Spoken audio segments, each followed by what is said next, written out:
আসসালামাইকুম। আজ আমি আপনাদের সাথে মুরগির মাংসের কালো ভুনার রেসিপিটি শেয়ার করব।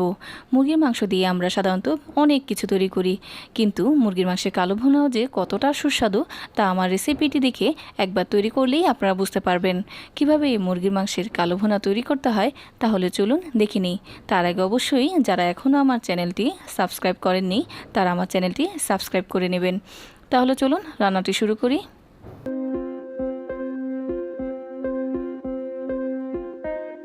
মুরগির মাংসের কালো ভুনা তৈরি করার জন্য আমি এখানে 1 কেজি ফার্মের মুরগি ভালোভাবে ধুয়ে কেটে পরিষ্কার করে নিয়েছি।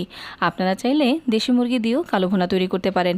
দেখুন আমার মুরগির মাংসের সাইজগুলো খুব বেশি বড়ও না, খুব বেশি ছোটও না। আর আমি এই কালো ভুনা তৈরি করার জন্য একটি মশলা তৈরি করে নেব। এর জন্য আমি মুরগির মাংসগুলো এক সাইডে রেখে নিচ্ছি। কালো ভুনার জন্য যে আমি একটি স্পেশাল মশলা তৈরি করব তার জন্য আমি নিয়ে নিয়েছি 1 চা চামচ পরিমাণ শাহি জিরা, 1 চা চামচ পরিমাণ জিরা, এখানে নিয়েছি 8টি গোলমরিচ, 8টি কাবাব চিনি, 3 টুকরো দারচিনি, 5টি লবঙ্গ, জয়ফলের 1 টুকরো। জয়ফলটা অল্প দেওয়ার চেষ্টা করবেন কারণ এর ঘ্রাণটা খুবই কড়া। 5টি শুকনো মরিচ, 3টি এলাচ, একটি বড় এলাচ নিয়ে নিয়েছি, আর 2টো তেজপাতা, আর জয়ত্রী নিয়েছি 1 টুকরো। জয়ত্রীটাও খুবই সামান্য পরিমাণ দিবেন।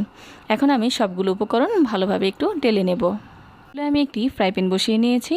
ফ্রাই প্যানটা যখন হালকা একটু গরম হবে তখন আমি সবগুলো উপকরণ দিয়ে দিব। দিয়ে আমি হালকা একটু টেলে নেব। চুলার আঁচটি লোতে রেখে এটা টেলে নিতে হবে। আমার টালা শেষ। এখন আমি চুলা থেকে নামিয়ে নেব। সবগুলো উপকরণ ঠান্ডা হয়ে যাওয়ার পরে আমি ব্লেন্ডারে গুঁড়ো করে নেব। আপনারা চাইলে শিলপাটাও গুঁড়ো করে নিতে পারেন।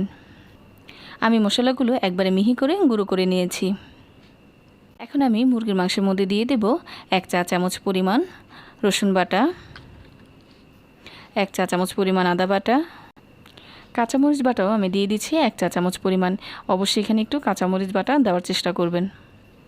স্বাদ মতো লবণ, 1 চা চামচ পরিমাণ হলুদ গুঁড়ো, 1 চা চামচ পরিমাণ মরিচ গুঁড়ো, 1 চা চামচ পরিমাণ ধনিয়া গুঁড়ো। এখন আমি যে মশলাটা তৈরি করেছি সেখান থেকে অর্ধেকটা মশলা এখানে আমি দিয়ে দিব। আর বাকি অর্ধেকটা মশলা আমি কি করব তার জন্য দেখার জন্য অবশ্যই আপনাকে পুরো ভিডিওটা দেখে নিতে হবে। টমেটো সস দিয়ে দেব 2 টেবিল চামচ পরিমাণ, 1 টেবিল চামচ পরিমাণ সয়া সস, হাফ কাপ দিয়ে দিব পেঁয়াজ বেরেস্তা। এখন আমি সবগুলো উপকরণ ভালোভাবে মেখে নেব। খুবই ভালোভাবে মিশাতে হবে যাতে মশলাগুলো মাংসের মধ্যে ঢুকে যায়, কারণ এই মাখানোর উপরেই মুরগির মাংসের টেস্টটা খুবই বেশি হয়। আমি ভালোভাবে মেখে নিচ্ছি। আমার মাখানো শেষ।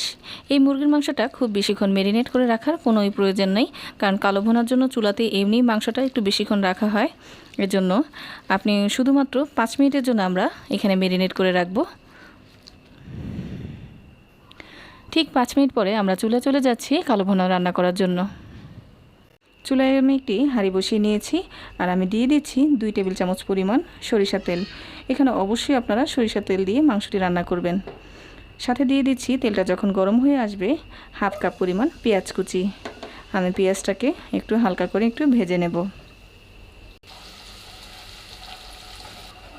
হালকা যখন কালার চলে আসবে তখন আমি দিয়ে দিব ম্যারিনেট করা মুরগির মাংসগুলো।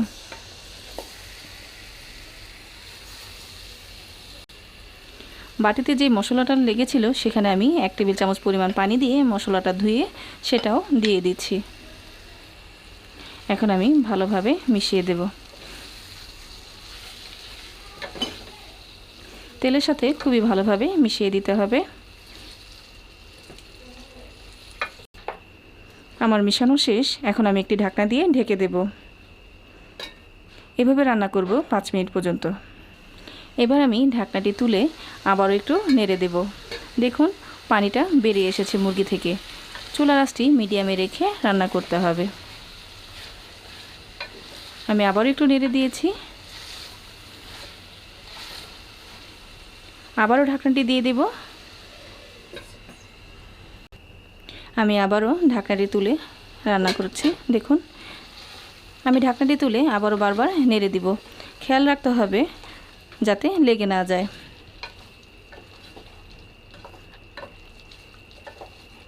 এভাবে চুলার আঁচটি মিডিয়ামে রেখে মাংসটাকে ভালোভাবে কষিয়ে নিতে হবে। আমি আরও 5 মিনিট মাংসটাকে কষিয়ে নেব। এজন্য আমি ঢাকনাটা দিয়ে দিচ্ছি। এখন আমি ঢাকনাটি খুলে দেখছি আমার মাংসটা কতটুকু হয়েছে। দেখুন কি সুন্দর একটা কালারও চলে এসেছে। আমি মাংসটাকে ভালোভাবে নেড়ে দিচ্ছি। তেলটাও কি সুন্দর উপরে উঠে এসেছে। ঠিক এই পর্যায়ে আমি আমার যে বাকি মশলাটা ছিল সেই মশলাটা আমি দিয়ে দেব। মশলাটা আমি ভালোভাবে মাংসের সাথে মিশিয়ে দেব। আমি এখানে কোনো প্রকার আর পানি ব্যবহার করিনি। আমি মাংসের উপরে যে পানিটা উঠে এসেছিলো সেই পানিটা দিয়ে এই মুরগির মাংসটা রান্না করছি। আপনারা যদি মনে করেন যে মাংসটা লেগে যাচ্ছে, ঠিক তখন আপনারা অল্প একটু পানি দিয়ে নিতে পারেন, কিন্তু পানি দেওয়া লাগে না। মুরগির মাংস খুব তাড়াতাড়ি সিদ্ধ হয়ে যায়। আর আমি যেহেতু কালো ভুনাটা একটু মাখা মাখা রাখবো, সেজন্য কোনো প্রকারই পানি ব্যবহার করিনি। ঠিক এই পর্যায়ে আমি একটি ফোড়ন তৈরি করে নেব। ফোড়ন তৈরি করার জন্য আমি একটি পাত্রে 2 টেবিল চামচ পরিমাণ সরিষা তেল দিয়ে নিয়েছি। দিয়ে দিচ্ছি 1 চা চামচ পরিমাণ পেঁয়াজ কুচি। পেঁয়াজটাকে আমি হালকা একটু ভেজে নেব।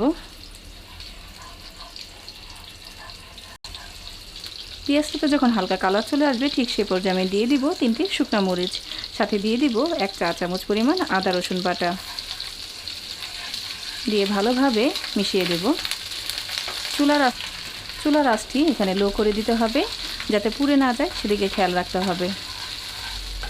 ভালোভাবে একটু ভেজে নেব। সুন্দর একটা কালার চলে আসলে ঠিক সেই পর্যায়ে আমি দিয়ে দিব 1/2 চা চামচ পরিমাণ মেথির গুঁড়ো।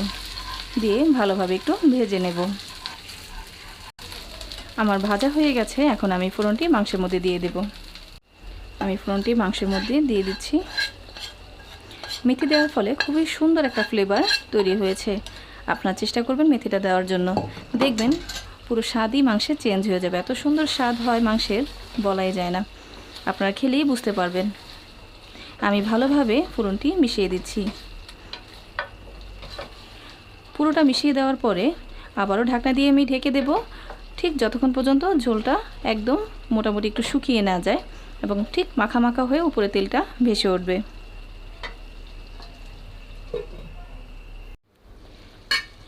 দেখুন কি সুন্দর একটা কালার চলে এসেছে।